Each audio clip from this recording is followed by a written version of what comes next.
How do you know a good founder when you see one? Duke and Josh Kopelman, a co-founder and managing partner of First Round Capital, tackle this question by exploring the transition from gut feeling to quantifiable evaluation in venture capital. Together, they highlight First Round Capital's rigorous process for assessing startups and the role of understanding probability in enhancing decision quality. I think actually the two most powerful words in humankind's history is imagine if, right? No great movement, no great concept, whether you're a social movement, a form of government, whether you're a company, whether it's imagine if we could have a reusable rocket, imagine if you could push a button and a car turns up, or imagine if all mankind is created equal. Like every great concept starts with someone thinking about how it could be different. Key takeaways from this episode include the importance of making the implicit explicit, addressing long feedback loops, and the necessity of truth-seeking and humility for effective decision-making. This is the Decision Education Podcast, where we explore the science of decision-making with a diverse range of experts and offer practical strategies to transform our understanding of the role decisions play in our lives. This season of the Decision Education Podcast is sponsored by First Round Capital, empowering leaders to make choices that shape our future.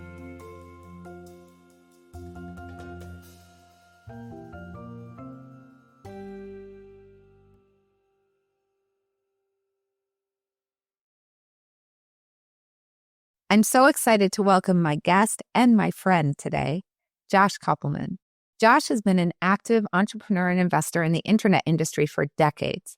Josh founded Half.com in July of 1999 and led it to become one of the largest sellers of used books, movies, and music in the world. Half.com was acquired by eBay in July 2000. Josh co-founded First Round Capital in 2004 to reinvent seed-stage investing. Since that time, the firm has invested in over 300 emerging technology startups, becoming one of the most active venture capital firms in the country. Josh is a graduate of the University of Pennsylvania, where he earned a B.S. cum laude in entrepreneurial management and marketing from the Wharton School. He is the recipient of numerous honors and awards for his work in internet technology and investing. Josh was named one of the top 10 angel investors in the United States by Newsweek, one of tech's new kingmakers by Business 2.0, and a rising VC star by Fortune. He was also awarded Ernst & Young's prestigious Entrepreneur of the Year award for the Greater Philadelphia region. Hi, Josh. Hi, Annie. Thank you so much for coming on the podcast. I'm so excited to chat with you.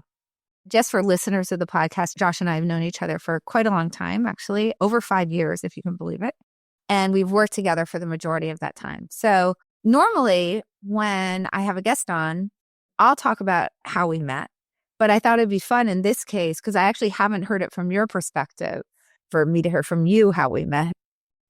It actually ties to a podcast. So it's very meta.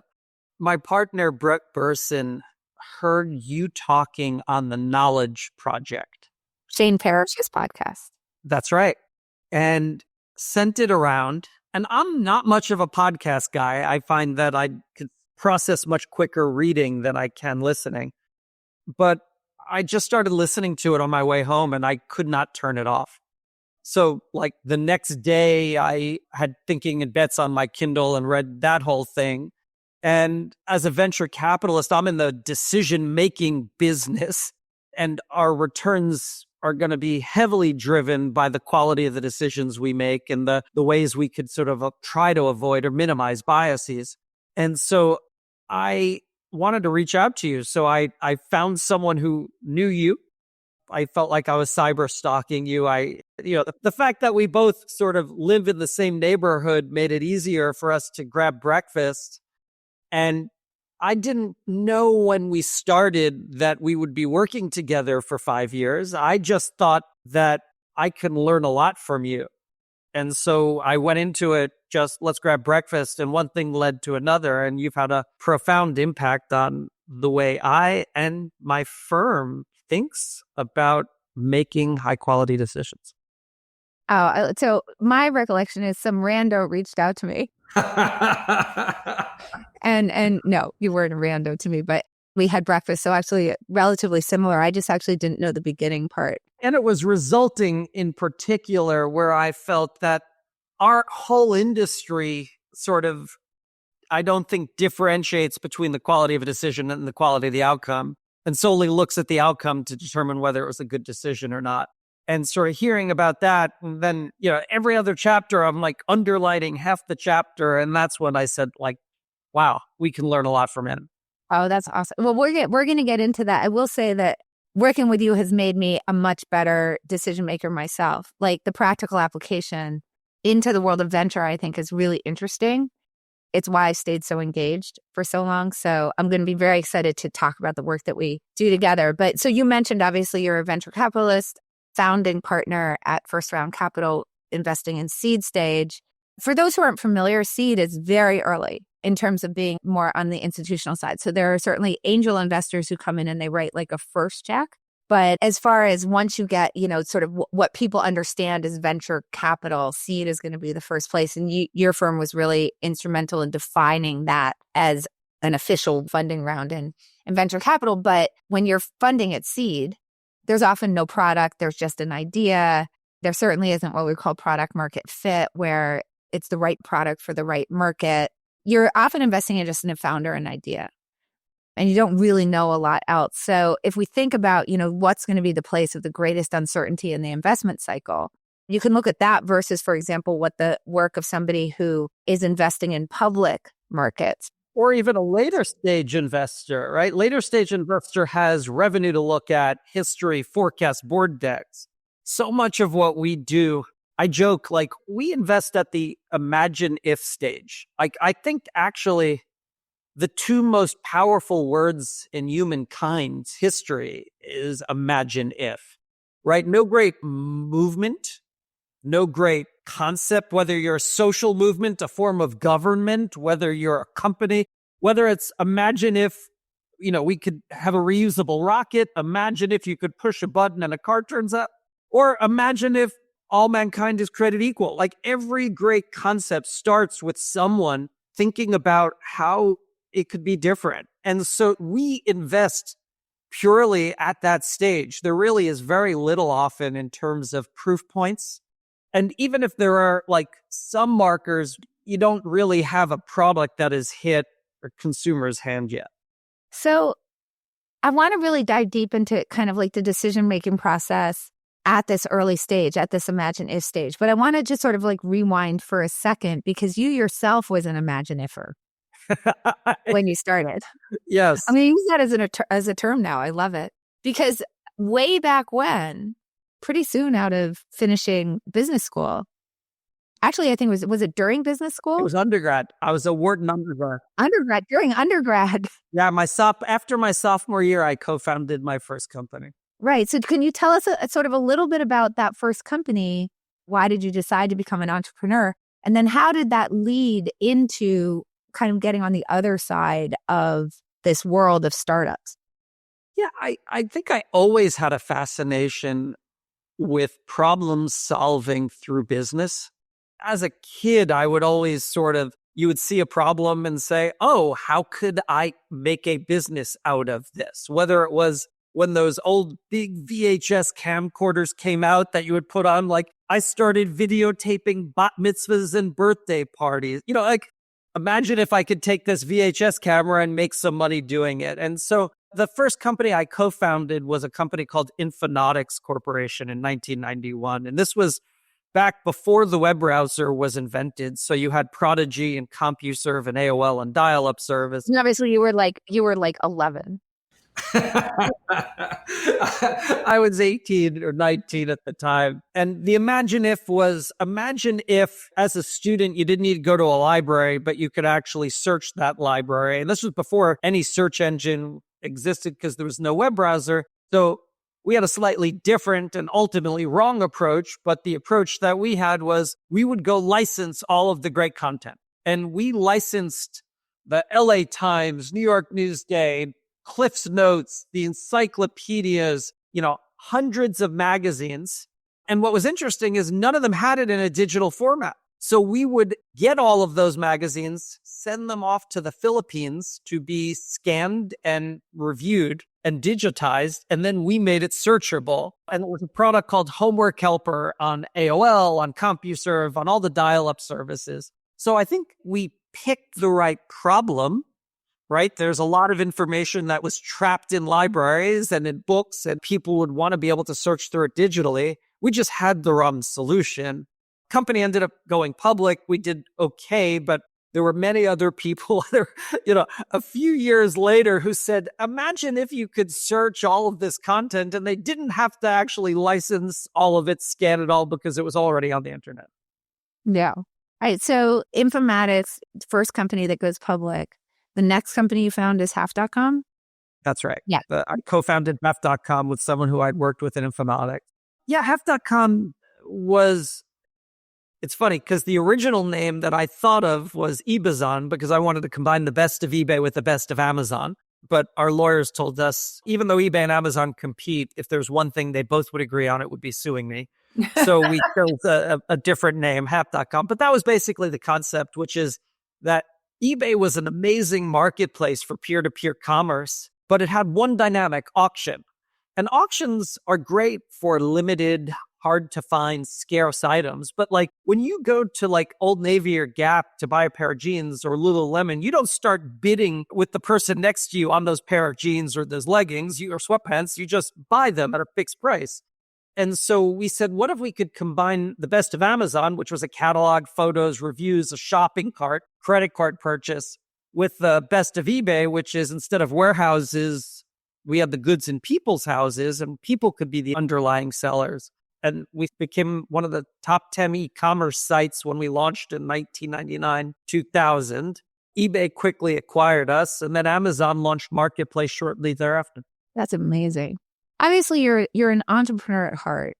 It sounds like you love the idea of what if, and then actually, or at least at that time, you loved the idea of what if and then actually executing on it. Whether it was what if I could videotape people's bar mitzvahs, what if you actually could search anything that you would find in a library without actually having to go to a library. You could find it online, digitized. It would help you with whatever you were doing research on, reading magazines, so on and so forth. So you're like a real what if, but like a what if, and I'm going to execute the what if person. So how do you end up transitioning to the other side of the equation, which is investing in what if people? Yeah, I think a few things. The first is, in all of the companies I started, my favorite time was the first 18 to 24 months. So much gets baked during that time. It's the hunt for product market fit. You're figuring out the problem you're solving. You're defining the solution. You're figuring out your pricing, your positioning, your go-to-market. You're building your culture. You're hiring your core team. Like, so much gets baked in the first 24 months.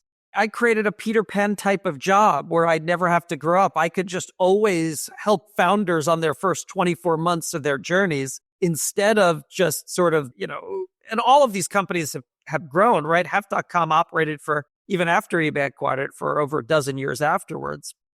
I also felt that, if a founder wears 100 different hats, I could put together an incentive comp plan just as good as any other CEO, but I don't think I added much value. And perhaps the areas where I felt that I had like any marginal value add were more around the challenges of those first 24 months. It's a lot of invention combined with execution and the rapid iteration and feedback loop. And so by choosing to co-found a seed stage firm, which I did in 2004, so about 20 years ago, we named it First Round to sort of force us to remember that there's something special about those first 24 months. And unlike the multi-stage firms and unlike the firms that have many entry points, we think we have built a product and a practice that's specifically focused on partnering with the founder at the imagine if stage and like helping them go from like imagine if to what's next, right? Like, it's one thing to have the goal, but then how do you break it down to what do you need to do this week, this month, this quarter? And that's kind of the practice that we've tried to build. I want to sort of key in on something that you said, because it was a conversation that I had with you in the beginning, I think during our first meeting, and also the second time we really talked on the phone where we decided that we were going to do a trial of working together, because you like trials, which I do too. So our first engagement was actually sort of hour by hour, which was like fun by fun. And then once we did sort of figured out whether we liked each other, we decided to keep going. But prior to talking to you, I'd actually talked to a few other pretty big firms. And it was interesting. One of the pushbacks that I got, and we had a little conversation around this as well, was that, a lot of the work that I do is really trying to think about how do you close feedback loops in a way that you can get away from this resulting problem that you mentioned. So venture has a huge resulting problem, right? So if you happen to have invested in Uber, everybody thinks you're awesome. But it's a little hard to tell if you're awesome because you kind of have to know why the person invested in Uber. Was it that like their college roommate just said, oh, dude, you should write a check, right? At which point I shouldn't really think very highly of you that you happen to get into it. Or are you actually a really good decision maker? And you happen to get an outsized outcome, but your decision process actually maximized for the possibility of getting an outsized outcome. And this is actually a really hard problem. The more uncertainty that you inject in something, the more that, particularly when power law applies, which in venture it does, so a very small percentage of the investments are going to create the majority of the returns. Now luck plays a very big role, particularly in the short run. So what the pushback that I got was, okay, so you're like the resulting lady and you really talk about closing feedback loops. So how are you supposed to help us? Because we don't even know what the outcome is for 10 years often. So this was the most common pushback that I got. We had a little discussion about this as well. And I would just kind of love to hear because, we ended up on the same wavelength around this issue. But I do think that this is a big problem, not just in venture, but in anything where there's a lot of luck involved. Poker is like this as well, right? How do you think about when you have these very long feedback loops, which is where venture and poker diverge, right? Because poker has shorter feedback loops. When you have these very long feedback loops, as you think about it between the day you invest and the day the company either exits or it is dead, right? So that can be years and years and years and years. How do you think about overcoming and addressing that issue in this type of decision-making environment? Yeah, so it's even harder than that because in many times you get early data that is wrong, right? Like First Round has invested in over 5 companies that were worth over $1 billion on their way to zero.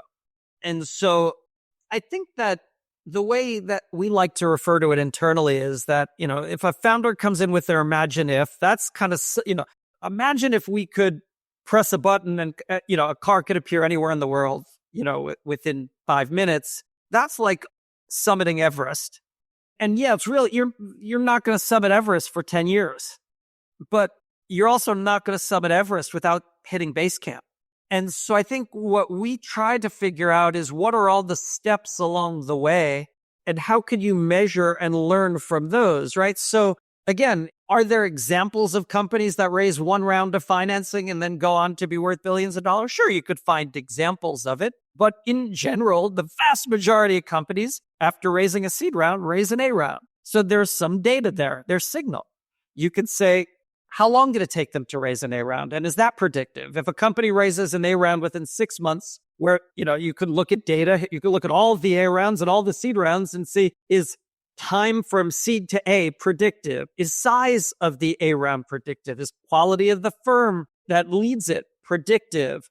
And so in terms of, does that give you signal of increased likelihood to get from base camp to the next camp to the next camp? So I think that like too many people might use like IRR or multiples as a proxy on that, but we found that multiples are very misleading along the way. So instead, we try to find, because by the way, we haven't found that the multiple of an A round is the most strongest signal. In fact, it's one of the weaker signals that we found. I think it's also a very, what it's the strongest signal of is what's happening in the market in general, which is not helpful for knowing what's happening with the company. But is it a hot market? Is it a contracting market, for example? Right. So we've spent a lot of time trying to identify what are the things you could look at in months 6 to 18. What are the things you could look at 36 months out that could maybe give you some confidence or color where you don't have to wait 10 years to collect a feedback loop. You could begin to shrink those feedback loops. So put it another way, like if X% of all of our companies turn into $1 billion outcomes, at the time we make the investment, Like if you asked me to say, what are the odds that this one company would be $1 billion outcome? I would say it's X because I don't know. So if X is 6% or 12%, at the time of investment, it's just random because you don't have the ability to differentiate. 12 years in, you might be able to sort of say I could look at that data and say with a 90% confidence level, I could tell you whether this is going to be $1 billion company or not. So like the goal is to try to figure out how can you move that sooner? How can you move that from 12 years in to 8 years in to 5 years in to 3 years in? And now you won't have 90% confidence 3 years in, but maybe you could have 3x or 4x confidence at that point in time. You could be meaningfully above base rate in terms of knowing that. So those are the types of things that I think we've tried to do, and you've also helped us to try to assess. Yeah, so I think the way that I put it in talking to some other firms before you and then talking to you was I kind of said two things. One is you're not Rip Van Winkle. And I think this is a really important concept in decision making, particularly ones where the feedback loops are quite long. And people kind of say, I'm going to go with my gut because I'm not even going to know what happens for 10 years. And my response is always, you're not Rip Van Winkle. It's not like you make the investment and then you go to sleep for 10 years and then you wake up and you go, hey, what happened? Right? Like the world doesn't stop in between the day of the investment and the day of the exit. There's all sorts of stuff that's happening in between.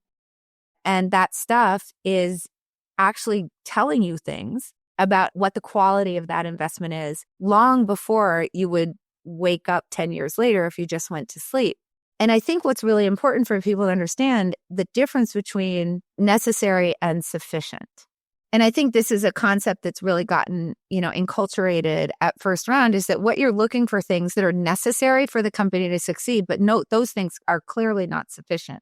But obviously, if it's necessary, then the fact that you meet that thing that's necessary means that the probability that it's going to succeed has gone up. And if you're better than average at seed stage, when you're just in the what if you're better than average at predicting that this company has a better than average chance of hitting those necessary milestones, then this is actually going to help to clean up your decision process because and I think this is like so key, right? So I remember having a conversation with you about whether you thought in an explicit way about the probability a company would fund at, say, Series A, at the time that you were investing. This is something that I think you were thinking about in an implicit way, but not an explicit way. Yeah, we hadn't clarified it. You're right. Right.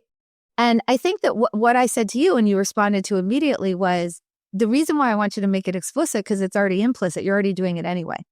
And because a company cannot succeed, I mean, again, there's a rare case here and there, but mostly a company cannot get $1 billion exit that does not fund at the next round, right? So you have seed and then you have Series A. If it doesn't fund at Series A, it's not going to go anywhere.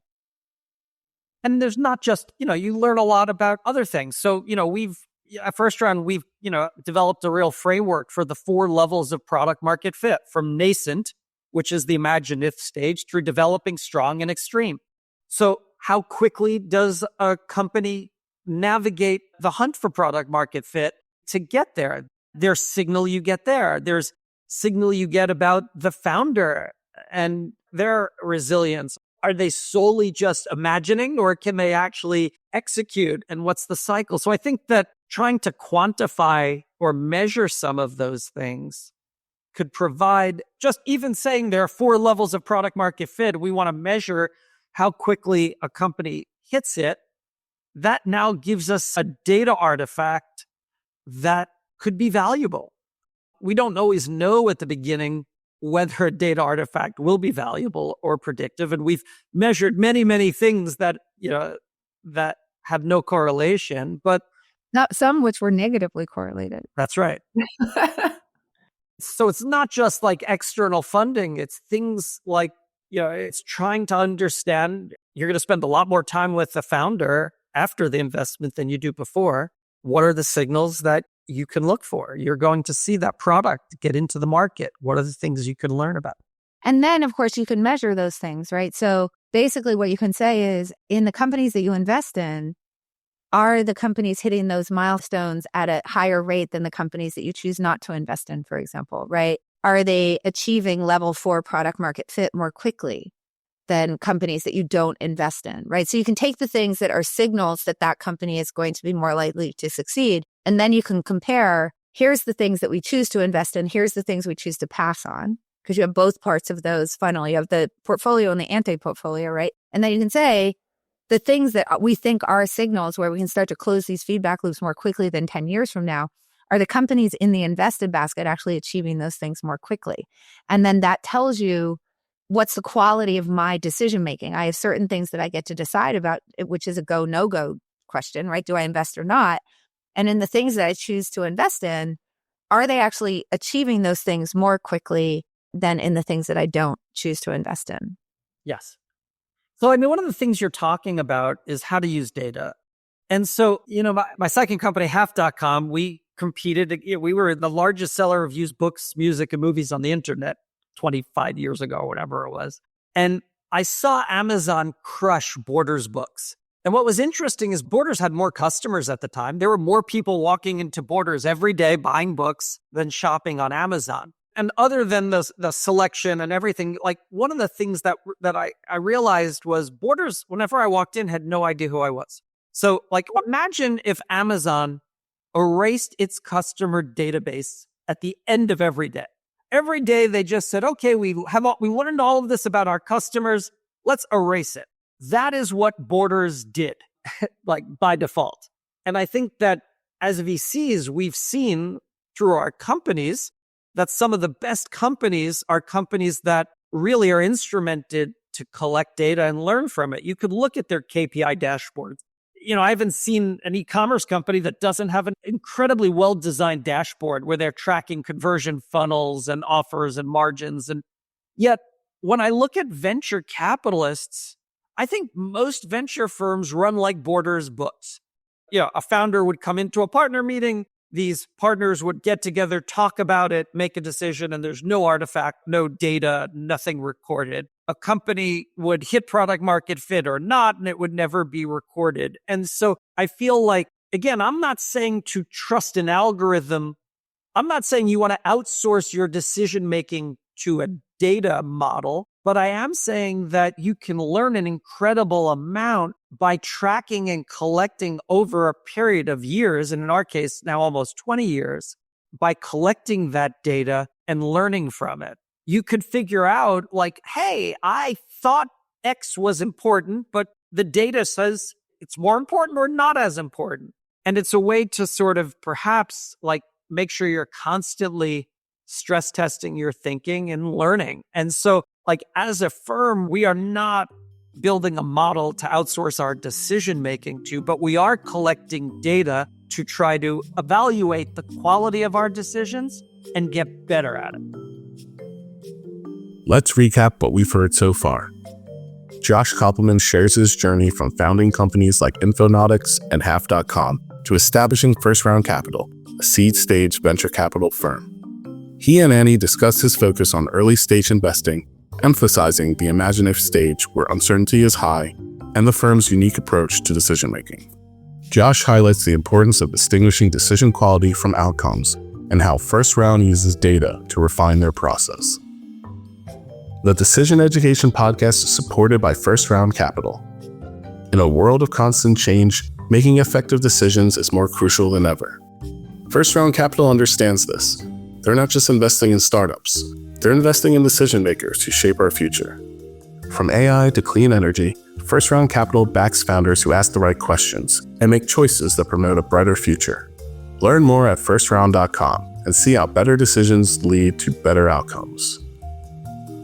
So I want to talk about this idea of like, how do you sort of sit in that middle between, I'm just going to go with it, right? I just kind of feel like I know what I'm doing, sort of period, and algorithmic decision making. So I want to just sort of mention something that I heard from a VC, not one at First Round, which I has really seared into my brain, which was I asked about their decision making process because I want to just understand like what was the process sort of as things move through the funnel, like how did you actually think about and model what a good decision maker was? And the response was, oh, we just know a good founder when we see one.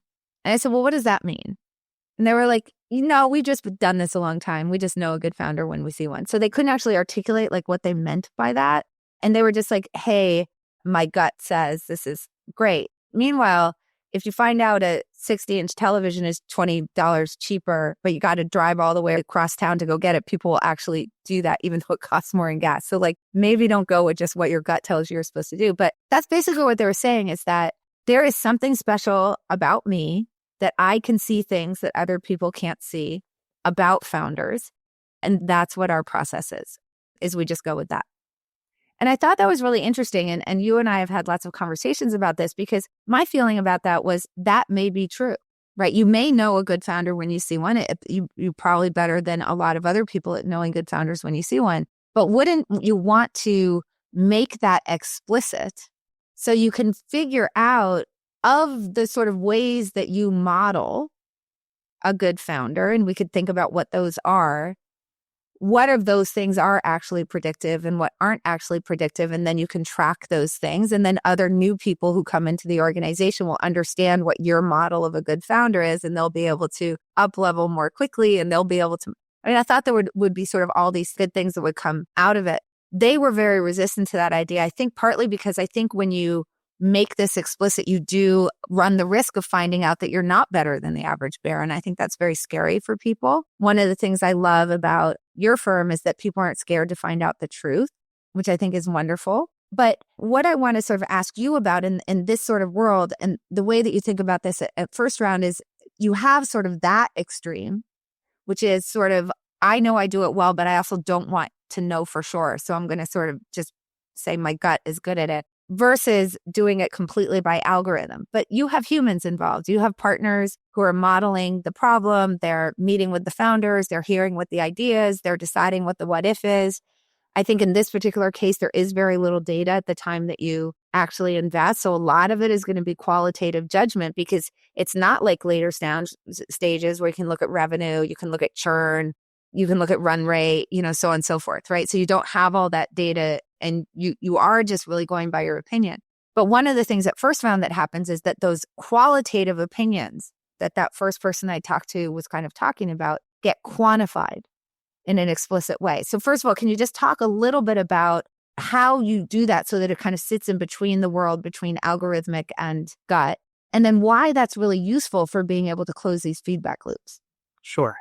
So let's imagine, a partner is meeting with a company and gets excited about the imagine if and the problem that they're solving, and brings that founder into a partner meeting. So that founder would present in front of the whole partnership.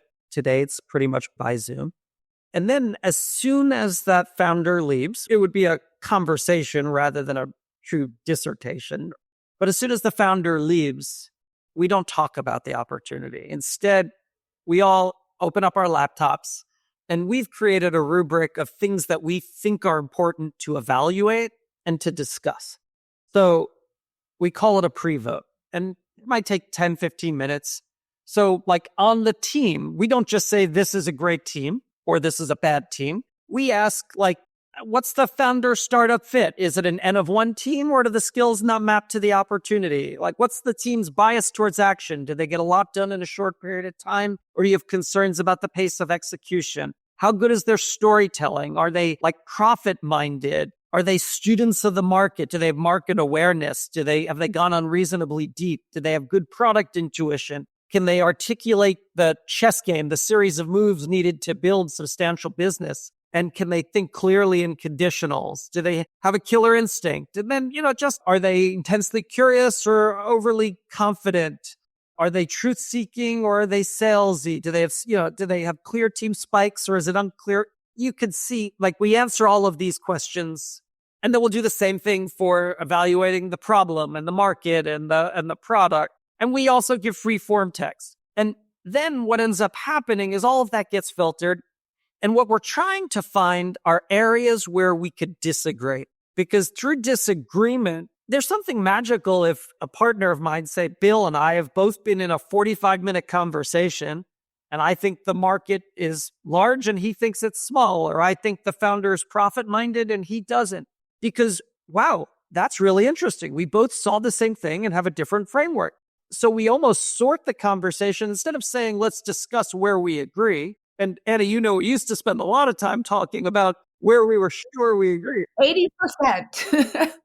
80% of the meeting was where you agree. Now we just we actually find the biggest gap and spend most of the time talking about that. Oftentimes those conversations help us make explicit things that are implicit. So if we're talking about, I think the market is challenging and another partner thinks it's tough, why? And I can say, oh, it's a hardware company and hardware companies do X. And then this person could say, well, actually, the reason I thought it would be easier is because, yes, they sell hardware, but it's going to be off the shelf hardware, that third party hardware that's not custom made and all the values in software. And you could figure out actually by having this rubric that you could use as the basis of a conversation, you could find those points of disagreement. And in fact, we used to have the point partner, the partner who was sponsoring the company, lead this conversation. But we found that was also, there was too much endowment bias there, where, and if you said, yeah, I have real concern about the founder's X, if I was the sponsor and I wanted to get a deal done, I would listen to what you have to say and instantly I would rebut it. I hear you, but I thought X. So we now have someone who is not an investing partner actually moderate the conversation to try to remove some of the bias. And the goal of a partner meeting is to make the best quality decision possible. Not if I bring a company in, a win is not getting to yes and a loss is not no. A win is making a high quality decision. And it's only by identifying these things in advance that you could then have the conversation to say, A, do we all see it the same? And then B, for this specific opportunity, how should we weight these things? If it's a consumer product, do we really want to understand product intuition more versus if it's an enterprise sales SaaS play, do we want to understand go to market? And then we can have those conversations once we've reached some level of understanding of each of the attributes, we could collectively decide what's most important. What I love about this process is, a couple things. I mean, as we compare it to the I just know a good founder if I see one process. One of the things that I struggle with that type of process is how do you actually close the feedback loop, right? So I know that you invested in Uber, but was that because of luck? Was that not because if a company failed, was it bad luck for you? It's hard for me to say because I don't actually know what it meant, right? So one of the things that I love about what you're describing is that you're breaking down that model into its component parts and making it explicit so that not only do I know what Josh means when he says he knows a good founder, he thinks it's a good founder, but so does everybody else in the partnership so that there isn't a miscommunication around that. Because what you think makes a good founder may be very different than what, say, Brett or Bill or anybody else in the partnership thinks is a good founder. And to make those differences explicit, I think is really important because you don't need to share points of view because that's why you have lots of people involved in the decision. There's also another benefit, which is by forcing everyone to answer this before a conversation, we're getting everybody's perspective, regardless of seniority, regardless of tenure, and free from influence. So if I'm the most senior person, yes, I could speak last if I have the willpower to hold myself back. But in this case, if we have 6 partners, we're getting 6 perspectives here. And there's kind of no room to hide. You can't just say, oh, yeah, I thought Annie made a great point. I agree with what she said, because we've all had to make the points before the conversation even happens. Yeah. And then I think the other thing that's so great about it, again, is if you just sort of say, oh, I really like this deal, sort of full stop, period, right? And whatever. And the only thing that was invest or not invest. I think it becomes really, really hard to then figure out what's the quality of your decision making in retrospect. Because first of all, the outcomes themselves are going to be driven a lot by luck, right? And you're trying to separate luck from skill here. You're just trying to increase the probability of getting lucky is one way that I like to think about it. And you don't actually know, among all the different factors that you would weigh in investing in something, which were you the strongest on? Which were you the weakest on? To what degree did you like it? Did you like it a lot, a little, not very much, so on and so forth? Yeah, when Dave Baszucki came in to present Roblox, I barely remember that meeting now. It was so long ago that my ability to sort of say, what did we like about Roblox from my memory? I think we'd all just pattern fit and say today, I knew Dave was special, or I knew that, There'd be some pretty strong hindsight bias. that's exactly right. And so the ability to sort of make explicit the implicit, to try to force everyone to just answer 30 questions after you've had the opportunity to meet with the founder and hear the way they present it, learn about them, learn about the problem they're solving, gives you the ability, it gives you game tape. It gives you the ability to look back over time. And by the way, not just the companies we funded, but the companies, I was going to say bad decisions, but I don't know if they were bad decisions, but the companies where we said no and the company went on to be successful. You also have that. You could understand exactly, you could context load and understand exactly what you were thinking. And then when you think about bringing new partners in, they now could look back at this game tape for every major outcome, either positive or negative, and what were people thinking at the time? And over time, if you collect enough data, you might learn that, does our assessment of bias to action on the first day we meet the founder, does that have any predictive ability beyond Basecamp? Does that predict the likelihood that they will summit Everest or not? And again, I'm not saying that you outsource anything, but you might learn. And by the way, this process it's been humbling, because there have been models and frameworks that I thought were important that now when I look back at how I rated things over a 10-year period of time, I could look back and say that maybe my framework is wrong. Maybe there is a better framework that we could garner more insight on. One of the things I think, and this applies to decision-making outside of venture as well, and that's one of the things I love about this problem, is that so much of life is like this, right? If you go to college, are you going to know whether that was a good decision or not based on the outcome? I don't know. You only get one run at it. And maybe you're 40 when you figure out whether you were successful in the way that you were hoping because of college, right? These are generally the types of problems that we're dealing with a lot. And I think that, one thing that I love about this process is just the amount of sunlight that's being, shined on the decision process, which not only allows you to be better decision makers in the moment, but allows you to close those feedback loops. Because, as I think about that idea of I kind of go with my gut, and this idea of sort of like the VC who just sort of knows it when they see it. This is the thing that always comes to mind. If you were investing in a hedge fund that did high frequency trading, like options trading, and you said to them, so what's the process for your options traders? How do they decide what options to trade? And their answer was, they just know a good trade when they see one. There isn't a single person who would invest money in them. And the reason is that the frequency with which you get the answer, it's such a tight and fast feedback loop that everybody knows that that's absurd. Because of course, there's lots and lots of data, and it's coming very, very quickly, that you can crunch that should be able to help you figure out whether someone's a good decision maker or not, or whether they have a good process or not. But yet in venture, when you give people the leeway, and that's how I think about it, you're giving them leeway that they can kind of hang themselves with, right? It's actually a problem that now when you create these sort of what looks like a 10-year feedback loop where there's so much uncertainty, now all of a sudden, people are more likely sometimes to invest in someone who just says, I'm a special VC, I'm someone who can see it.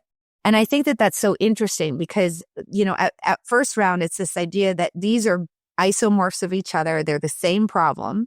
And it's up to you to figure out how to bring process and discipline and debiasing and reducing noise and creating good feedback loops in an environment that is, of course, more difficult to do that in. But if you're not hungry to try to make that happen, then you're going to miss out. You're going to leave money on the table.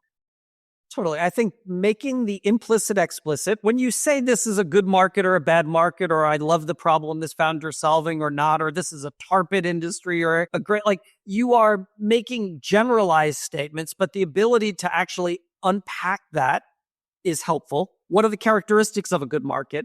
Why do you think it's a good market?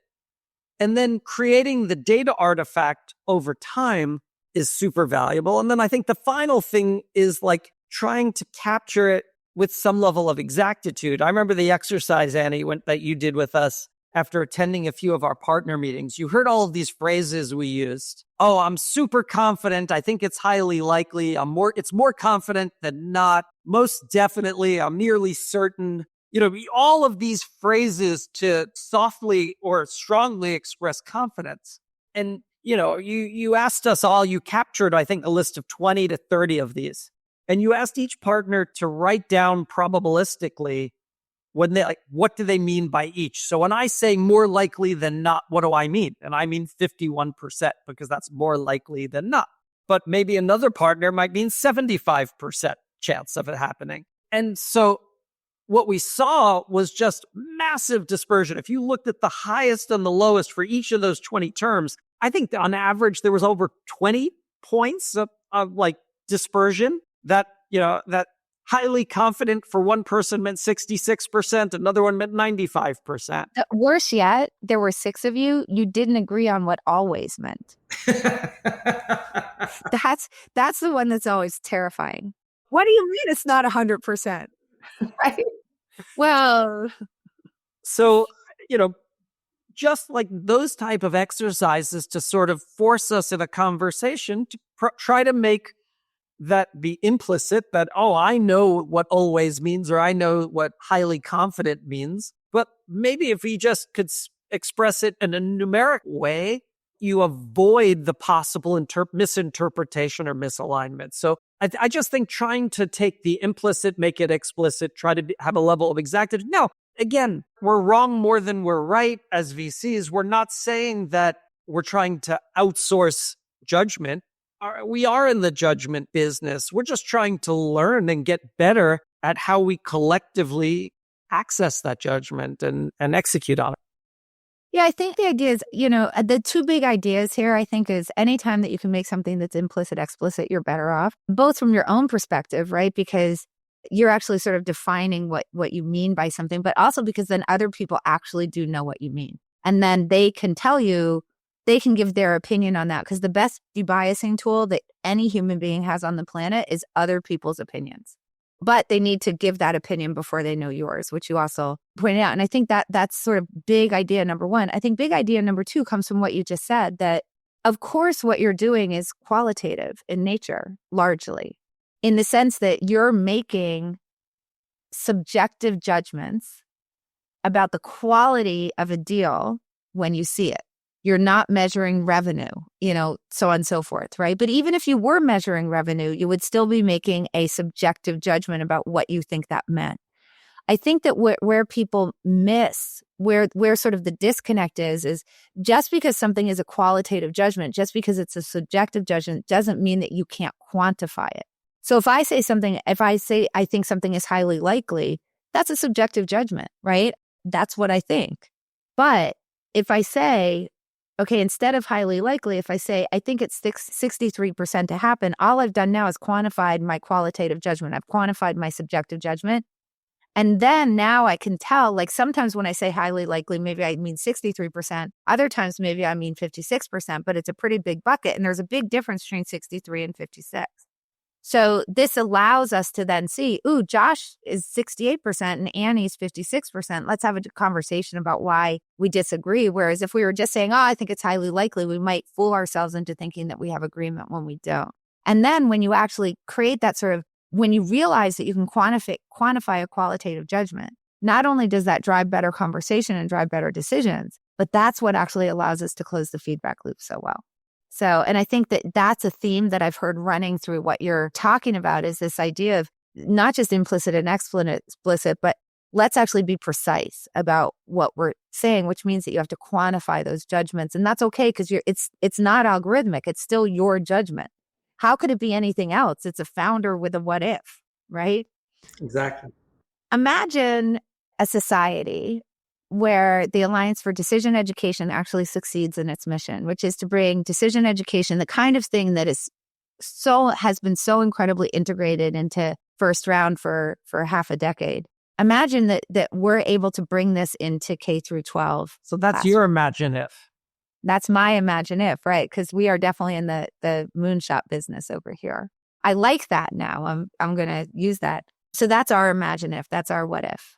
How do you think society would look different in 2 decades if we were successful in that mission? Wow. I mean, I think it could countervail a lot of the challenges that we face right now in terms of understanding what influences you in making a decision, both assessing the quality of the information you're basing a decision on. Whether, today, you have a lot of people are making, personal, financial, medical, or other decisions off of TikTok and Instagram. And look, there's a lot of great content on TikTok and Instagram, and there's a lot of bad content. So I think that the ability to assess the veracity of information, understand how to weigh that information, understand that, what is a probabilistic decision-making process to some degree, and how uncertainty plays into that.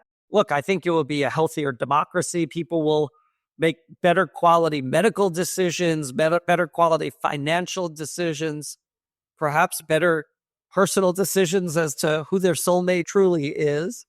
I think that it's crazy to me that we make kids memorize the periodic table of elements, but we don't help them understand how to truly evaluate, and not just critical thinking, but just critical decision making. And what are the ingredients of a good decision or a bad decision? What are sources of bias in a decision that they're making? And so I think what the Alliance is doing, and it's one of the reasons why First Round is excited to sponsor and underwrite the work in kind, is because what you're doing is critically important, not just to society, but for a democracy to function.